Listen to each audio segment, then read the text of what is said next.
Hi there everyone, welcome to my new Let's Play of Vintage Story, version 1.10.9 stable release. This game is currently in early access. You can find it on the website called Vintage Story. You can purchase it from there. Essentially, this is sort of like Minecraft, but not really, in the sense that the gameplay is wildly different from what you see in Minecraft, where the survival aspects, let's say, in Vintage Story is a lot more focused and more challenging. So let's go dive in and see what it has to offer. Okay, that's just a world I just made up. World height here, I usually did go with 384, since any higher slow chunk loading, of course, and the game was not designed. The game generation is not designed for blocks higher than, like, actually technically 256 blocks, but 384 I just go with. With realistic climate bands, this is how the patchy climate is how Minecraft normally, like, generate its worlds, but I usually use the realistic climate bands because I like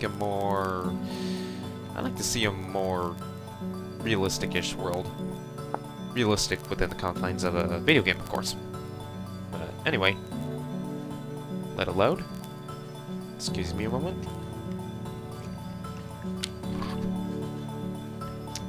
Gotta get some of that water. It's important.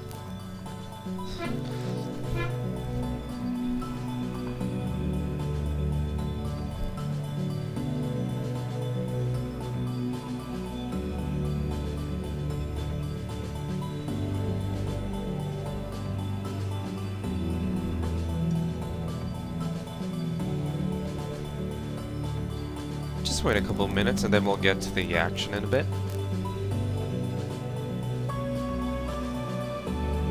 Almost. Give it a few minutes to load up. It can take a little bit, but don't worry.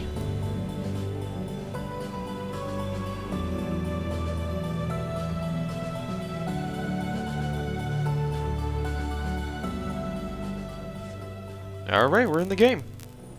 Alright, there's a survival mode story guide in the wiki, but it's not completely completed.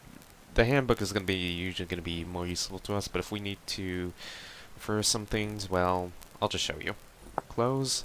You can customize your character a little bit, but we'll just randomize this person. Yeah, this should work. So, welcome to Vintage Story. It's a very nice game compared to Minecraft. At least if you're looking for a more involved survival, I highly recommend it. Although, at its current state, well, I'll just show you. I'll let you make a case for yourself, given the evidence here, so to say. But for right now, we need to gather stone. You can't punch wood in this game, for starters. Well, technically you could, but you're not gonna get much. See how I'm trying to punch this wood? Zilch, nada. What we need to do is to create stone tools, which will allow us to break wooden blocks. However, what we need are stone heads and sticks. You can get sticks from these birchy leaves here. You see how the brown stuff there compared to the empty one here? Empty leaves? This has sticks. If you break this one, you always get one stick out of it. Okay? Alright, so this is just one way of finding sticks. You can find them lying around all around the place. So, regardless. Also, yeah, you always start with one torch in this game too, so let us go ahead and create a stone axe. Or rather, a flint axe. The reason why I chose flint and not sandstone is because sandstone is too soft to be used as a knap material. There are only a certain set of stones that you can pick up the ground and use in the knap, but they're not as durable as, say, flint. And even then, well, it's not too much of a huge difference. The only major difference I would say, well, not major, more like the most observable difference you can see if you're really paying attention is that you'll probably get a couple more uses out of your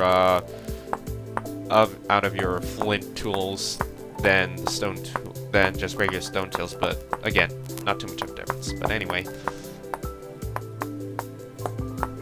we still have a crafting system here, but here we have a knapping system in use for like shaping tools to our liking. Very nice. There you go. Okay, the reason why we made these flint blades is because we're gonna need to find some reeds, which we can use to wove into basically reed baskets. You see how we only have this inventory space and nothing else in here?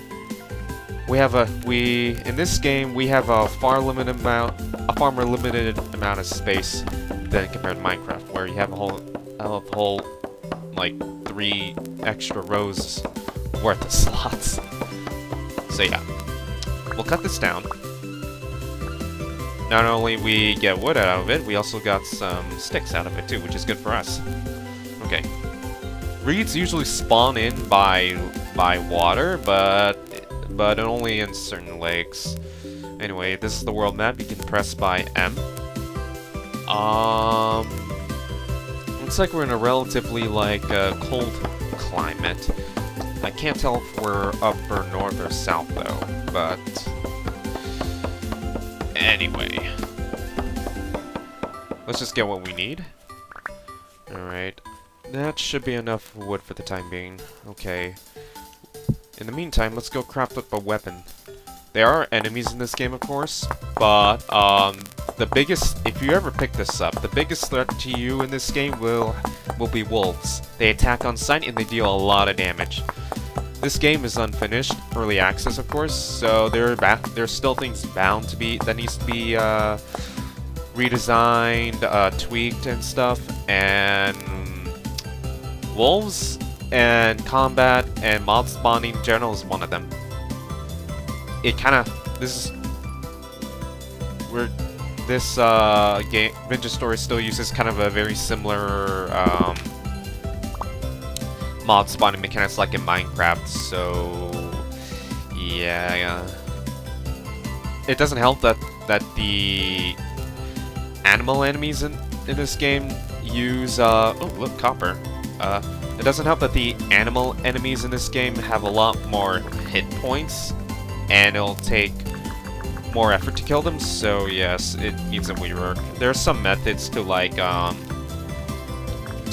counteract those animals, but I think there needs to be more interesting ways of like dealing with animals in general, but you'll see later if we ever encounter a wolf or when. Anyway, I am adding a waypoint here for the time being, just to keep this in mind. So this is for native copper here.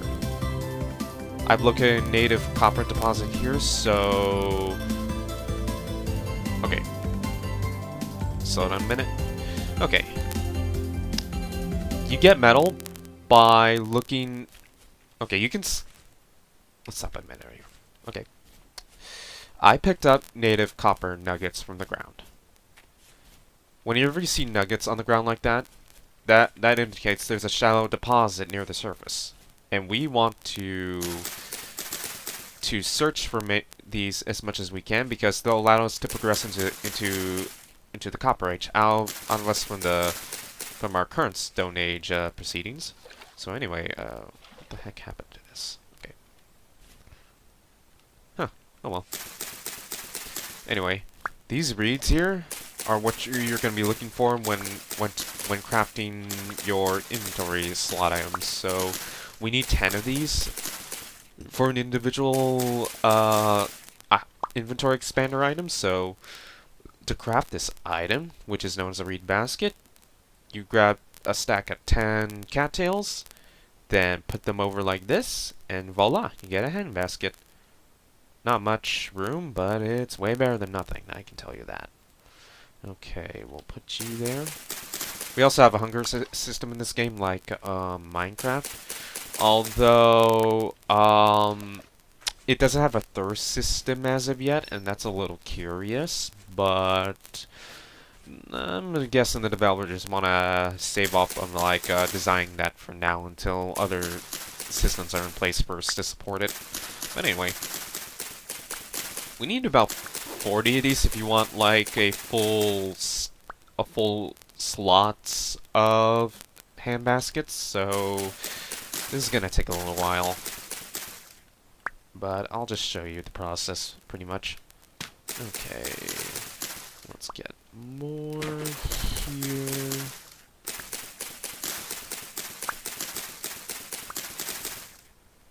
Five, 6, 7, 8, 9, and 10. Alright. Whoops. Alright. I'll be back when I get all the necessary materials. There you go. Okay. So, what to do next? Okay, we got all the hand baskets we can fill up for now. There are other items to further expand our inventory. Leather backpacks are one of them, but that requires killing a lot of animals, and we just simply don't have the capacity to like store all the extra things when we kill animals for the moment. So I'll hold off on that for the time being. For now, we're just gonna have to live what our early ancestors did, and that's by hunting and gathering, basically. Alright, so these cranberries here don't fill us up too much, but it's okay. It just gets the job done. You can find cranberries like this. There's more than one type of fruit, but this is what they look like. All bushes kind of look like this, by the way. They have like stages to them that before they can fully mature to like full-on berries. But yeah. Okay. Oh yeah. Let us go ahead and explore what our world has to offer. Okay. You can also use reeds for like making bandages, or as this game calls them, poultice. We need horsetails though, and we can only find them in like temperate zones, so I don't see any horsetails at the moment, but if I remember correctly from the wiki, when you use the realistic climate bands option, you'll always start somewhere within the temperate zone of the game, so the game world, so we might find some sooner rather than later, but it also depends. No, wait. I think you can actually only find them in forests now that I think about it, because I don't actually remember seeing them anywhere else. So, we're going to be in for quite a bit of walking. Okay. Well, anyway, let's just go explore around.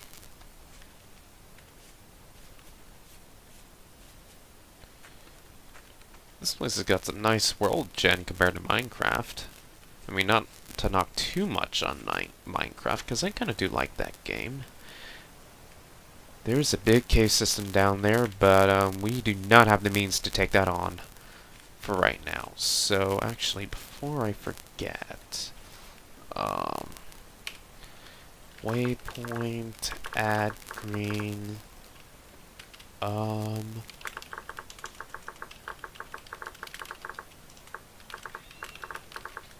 there you go. If we ever come back around here later. In these rolling hills. Oh.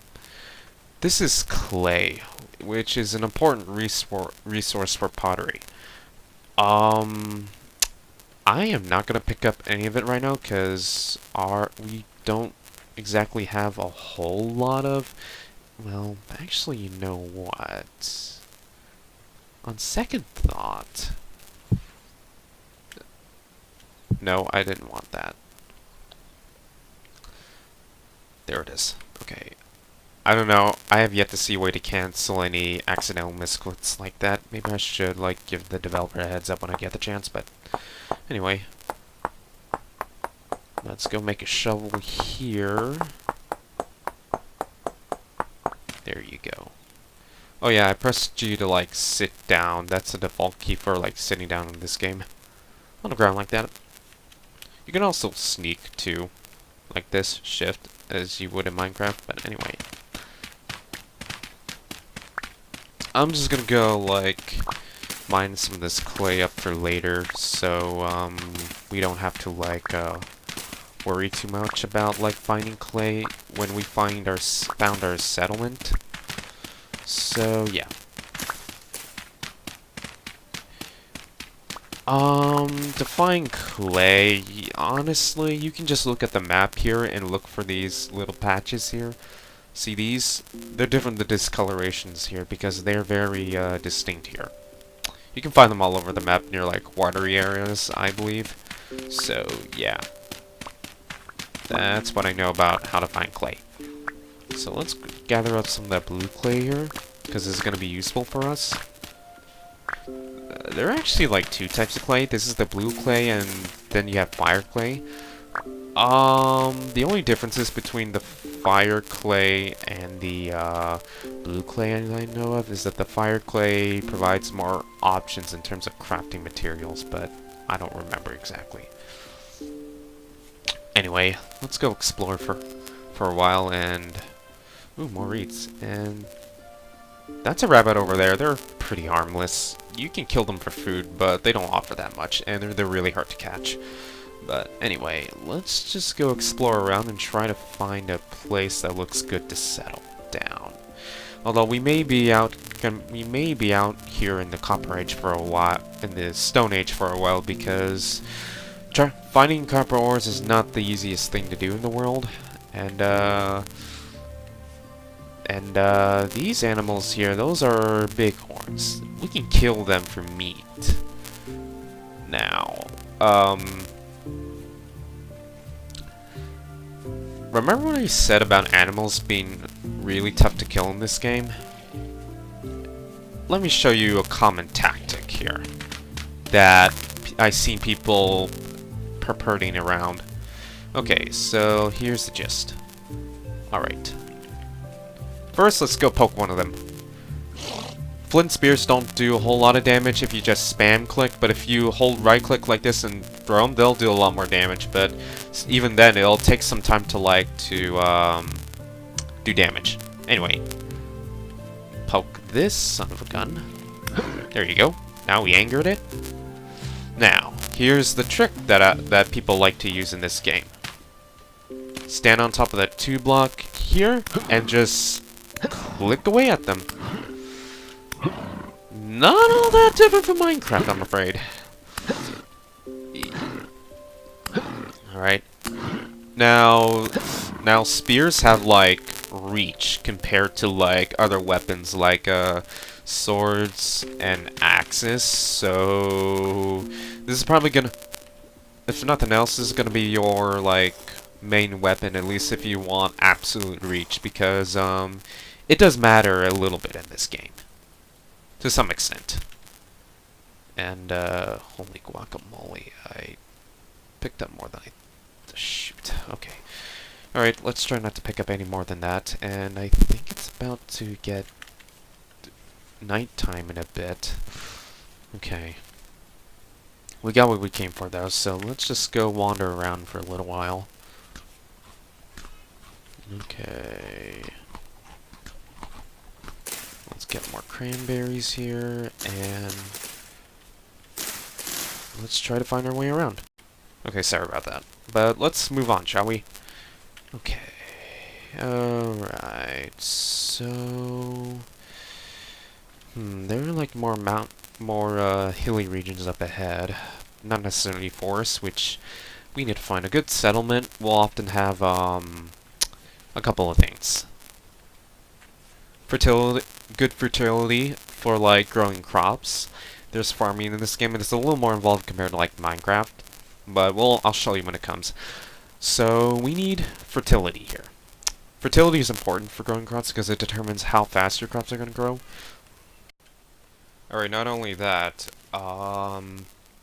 Generally speaking, the ideal fertile soil type would be high fertility, because then you can really grow crops fast, but medium fertility is reliable. Let's put it that way. The one thing that you really don't want to farm on is low fertility, because your crops are going to take about half as long, I think, as they would on medium fertility soil. So yeah, I would not anywhere with low fertility. Automatic, do not settle there unless it's a really good spot. Another thing that's that makes a good spot for a settlement would be your proximity to nearby clay sources, as well as metals and forests.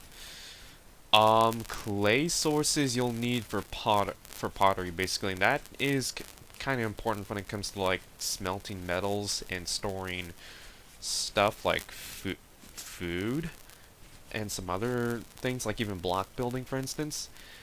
And coppers, well, you need settling near near ore deposits will definitely help you to cut down on the trips between going back to your settlement and then, mining. And that's always good. And forests, you're gonna need the forest mainly for wood, because you're gonna need a lot of it. Mainly for making charcoal, which is basically used for for metallurgy. It's another fuel source that'll be very useful to us. And we need to find a forest for that, to fuel our metal making industry, because we need a lot of charcoal for that. Well, that and building materials too, but anyway, it's starting to get a night out, and okay, I see there's fertility here is kind of good, and the birch is over there, and this place is kind of forested. It's not that bad. We could definitely settle here if we really wanted to, and I think there's some clay over there if the map is correct. Is there? Oh yeah, there are foxes in this game too. They can attack you, but only if you mess with them, so I usually wouldn't recommend it. They actually are good at controlling rabbits and hares, because in this game rabbits and hares are pests. They can actually eat your crops, so you probably want a good way to get to avoid that is to either dig 2 block deep trench lines around your farms, build fences around it, or hope there's a population of foxes around. They're actually pretty beneficial, at least when trying to if you want to maintain your wait, what am I doing? If you want to maintain your shit. Okay. Maintain your... Oh my god, I can't English today. Maintain your farms. There, was that so hard to say, Natalie? Okay.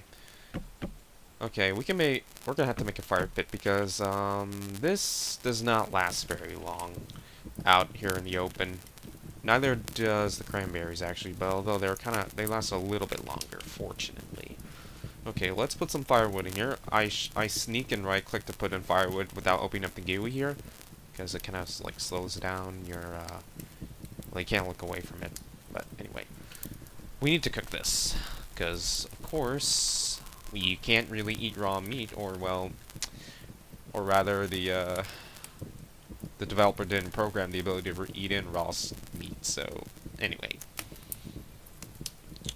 what we just did is just create a fire pit. So basically we just need a dry grass, 1 piece of it, with a flint knife. Pick that up, shift right click down there, and then put in some firewood, and it'll automatically light up for you.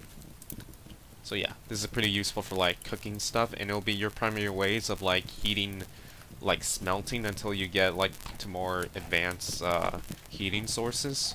Well, I think there's only one other heating source, and that would be like the forge. That's specifically for like metal making, so that's good in that regard.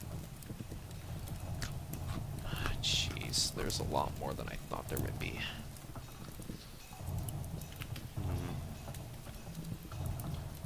There are no oceans in this game as far as I can tell, so that's a really, really big lake up ahead.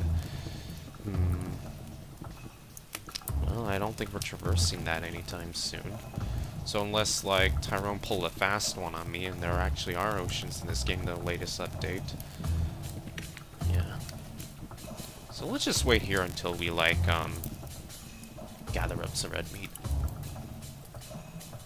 So in the meantime, well, this is only a glimpse as to what Vintage Story has to offer, but I hope it has given you an idea of what this game kind of is, at least. Well, in the next couple of episodes, I'm going to be showing you more about the game mechanics and stuff, and generally speaking, how the game plays out overall. So, in many respects, Vintage Story and Minecraft are similar, but they're more different than not. I can tell you that.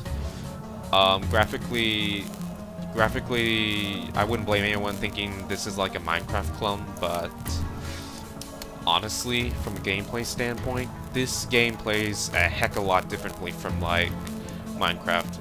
Vintage Story was originally based off of the TerraFirmaCraft mod, which is a Minecraft modification developed by a different developer, Bioxx.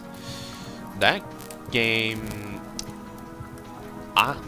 is one of my favorite mods of all time because of how it makes survival more challenging and a more interesting experience compared to, like, vanilla Minecraft. And Vintage Story is you could say, a spiritual successor to that. Except Vintage Story has a lot to offer in terms of, like, of the way its developers develop the game engine, which is, from what I heard, a lot more, basically much better than the Minecraft engine, from what I understand. And it has very good modding capabilities too, which means you can basically mod this game to heck, and it'll be relatively simple to do and distribute as well. Compared to something like Minecraft, you'll have to, like, it doesn't have a dedicated modding API, so you'll have to, like, fiddle around a lot more and, like, fiddle around with the code, have to make your own models using, like, different... Uh-oh. That sounds like a wolf pup, which usually means there's, like, a, unless they had a fox sounds, but I doubt it. Well, anyway, no, that is a wolf pup. Shoot. Okay. Let's stay away from that area. Because, at this stage of the game, we are pretty vulnerable. I mean, armor hasn't really been implemented as of yet in this game, in this stage of the game anyway, so, we're still vulnerable in the later ages, but, yeah. Just remember, for now, if you really want to get something out of this, like avoiding the enemy wolves, just use the good old-fashioned, like, stack 2 blocks underneath you and hail them away, the spear trick that quite a few people in Vintage Story use. But anyway, yeah. So Minecraft, yeah, Minecraft engine just not as cleaned up or simple for everyone to use as, like, Vintage Story. And I argue that that's one of the greatest strengths of Vintage Stories, its modding capabilities. There's also the matter of, like, of a story mode plan in its roadmap, but I don't know much in that regard. But I think that'll set it apart from, like, Minecraft in that regard too. I mean, like, story modes like survival games aren't exactly new. One need not look further than Subnautica. But I think that in the case of voxel survival games, Minecraft-like games, as far as I can tell, I hope Vintage Story will take advantage of that. Because there was a marketing push a while back that a couple of YouTubers covered, but only a couple of them. Like, Paulster Stream was one of the ones who covered the game, but I don't know how much I don't know if he's still like producing videos in that regard, and yeah, at its current state, I wouldn't really blame anyone for thinking this was a Minecraft clone at the current moment, because it's still early in the development and it is yet to really come to shape, but it's getting there, and I can see the potential in that, and quite a few other people too. That light over there, that's a trading outpost. There are like NPCs in the game, but they're limited to primarily like traders, which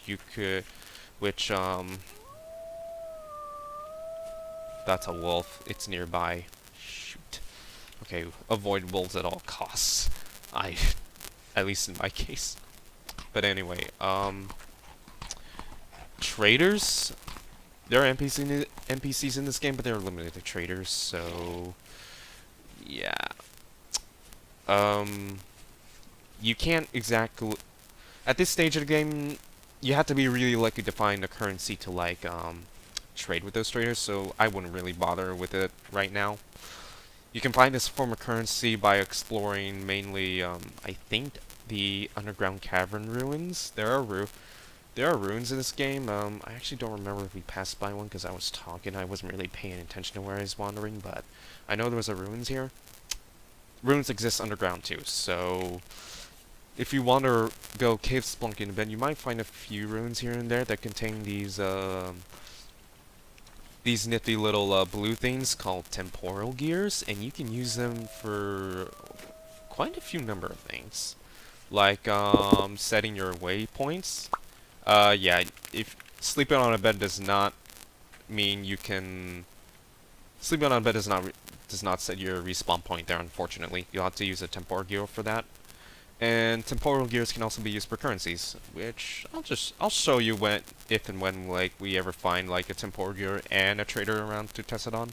So anyway, let's just go ahead and keep exploring in the night. It's a little dark though, so you know, let's just go explore around and look for something interesting before we end the video for the day. Okay? Okay, and it appears I kind of fallen into a little bit of a mini ravine here. Not to worry. Okay. Enemies. There are actually specific enemies that do spawn in there, not just like they're not like real life enemies like wolves. They're actually like currently there are like two different types of fantasy enemies. You have drifters and locusts. Drifters are basically short, stouty little creatures with gray fur and holes for faces. They're basically this Vintage Story's equivalent of zombies, and they're not that bad. They're dangerous in groups, but only if you allow them to. And you can always just cheese them with the good old-fashioned two block tower whale them away spear strategy, if you want. Now the other enemy, which is a lot more dangerous in numbers, even with the 2 block trick, are locusts. They're spider-like enemies that share a similar color scheme to drifters, I believe, except they're kind of glow-in-the-dark kind of variety. Except they glow in the dark, if I remember correctly, so they're pretty obvious to see them. They come in a lot of numbers, like in big swarms, so I would not advise attacking them in a big swarm. Like, you have to like, heck, I don't know. But anyway, it looks like we're crossing still a little bit of night, and we just kind of left the mountainous area. We're still going through, like, looks like marshlands. You know what? Let me go show you off the trip before we end the video here for the day. Alright, on the way to the traders, I encountered one of the ruins here. All the ruins always have these vessels here. The types are randomly generated, but there's like a food vessel, tool vessel, and a seed vessel, if I remember correctly off the top of my head. And you can break these with your bare hands, so... This one contained, like, cabbages, seed cabbages, which is gonna be useful for us, so not a bad haul. I just wish we had more inventory space. Be right back. Well, looks like we found a lead ore deposit here. Lead is currently useless as far as I can tell in this version of the game. I don't exactly know what Tyrone has in mind for, like, the uses of lead, but I guess we'll see later on. Probably in, like, some future, like, automation update or something like that. But anyway, just something to note. Lead ore deposits near the surface do happen, and there's quite a number of, like, ores in the game that don't quite have uses as of yet. So, something to keep in mind. And we're right here at the doorstep of the trader. Let's go see what this guy has to offer. Alright, go through here, close the door behind you, be polite. Alright, these are not temporal gears, these are rusty gears, but, I believe that's the same model for, like, temporal gears, so, yeah, keep an eye out for something like that. Anyway. Yeah, that's all the voice acting there is in this game. But anyway, Bedware the clothing merchant. There are different types of merchants in this game. This person happens to sell like clothes and stuff. But there are other types of merchants like metal merchants and adventure merchants and weapons and tools merchants, if I remember correctly, but I don't know, I have to check the wiki for that. I'm pretty sure it has a list of them. But anyway, you can buy clothes here just for, you know, to further customize your character, but that's what they're all good for the moment. There's yet to be a system in place for, like, making your own, like, armor and clothes, but so for now, you have to use temporal gears like to buy this stuff. But anyway, what's interesting about the clothes in this game is that they all have lore pieces in the game. There is lore, believe it or not. So for instance, let's pick this here. The minstrel's shirt. The costume of the famous troubadouress Azalais. She loved the jongleur Gooey and wrote many poignant songs in his name. Well, it definitely shows you that there was a there's civilization in the game lore. But there's some interesting lore pieces about that as well. Like this one. When the time came to retreat underground, the Hansa refused. They dropped off the last of their cargo, then lifted their ramps and set sail into an increasingly dark sea. Simple shepherd's clothing. They could be found caring for and protecting their flock. Not anymore. Alright, the stadtholder's garb. He was a vain man. Yeah, I don't know which characters are major and which ones are just there for flavor text. Stadtholder and maybe Azalais and Gooey are probably at least people in the lore that... Well, I don't know. I really don't know. Incidentally, these merchants have deliveries for some reason. Given what I've seen of the game's lore, I suspect that it probably wouldn't be possible for, like, deliveries to happen, but I don't know. This is just probably more like a gameplay convenience than anything. I mean, you can tell by the merchant hat that something bad happened, like an apocalypse or something, that caused the world the in-game world to be as it is. So yeah. There's some more lore pieces here, but let's see, there's more interesting ones here. No.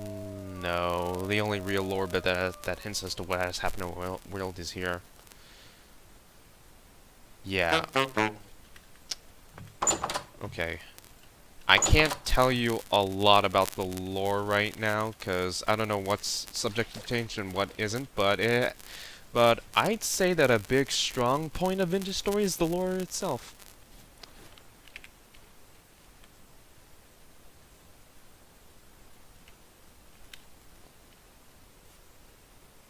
I know sneaking doesn't really help, but still.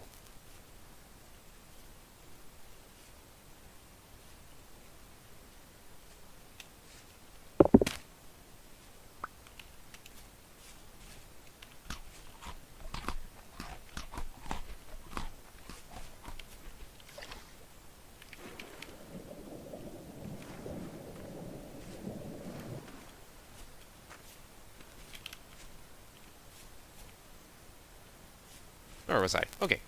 So, yeah, lores can be a really, really strong point of, it can... Okay, currently the writing in this game is, like... It's serviceable, but... I think that's actually a unique point that Minecraft lacks for the moment. The reason I say that is because, if I remember correctly, technically there's a story to Minecraft, but it's really not that well elaborated or explained at all. And, it doesn't have, like...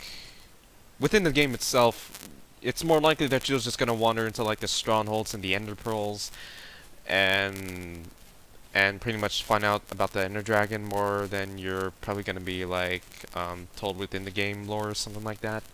Which... Okay, well... I like Dark Souls and the way it's, explained the lore through the world and the game mechanics, and Minecraft, I don't think is kind of like that in that regard, because it doesn't really give you as much of a direction, at least within the game itself. Like, of course, outside the game, there's a whole lots of guides about how to, like, doing, like, the story itself, but within the game itself, it doesn't really tell you all that much. Now, arguably, Vintage Story doesn't really tell you much either, but it doesn't exactly give you, like, an objective either, at least in a story standpoint, apart from survive, and the world's still being developed, but I think that Vintage Story has some real potential to be a Minecraft competitor. Now, I don't want to say Minecraft Destroyer for starters, because that's a rather bold claim to make, but a competitor, I can say with confidence that Vintage Story has the potential to be a really good alternative to, like, the Minecraft for those who want to play a game that has a lot more involved survival and has way better modding capabilities that Minecraft failed to deliver upon. So I know that I'm going to show you more of the game as I post these videos, but you know, if you really want to buy the game right now based on what you've seen, well, go knock yourself out. It's on, like, VintageStory.com, I believe, and you can go ahead and buy it online to support the developer and give it a go yourself. Given the current state of the game, it has quite a bit of offer currently in terms of content, and I'm gonna go explore quite a bit of that as we go through the game. So, this is Natalie Novochi signing off. I thank you for watching this video, and yeah, the mic has some audio issues that I'm trying to, like, correct, but I'm gonna have to look into that. But anyway, I hope you people have a wonderful day, and until next time, see you then.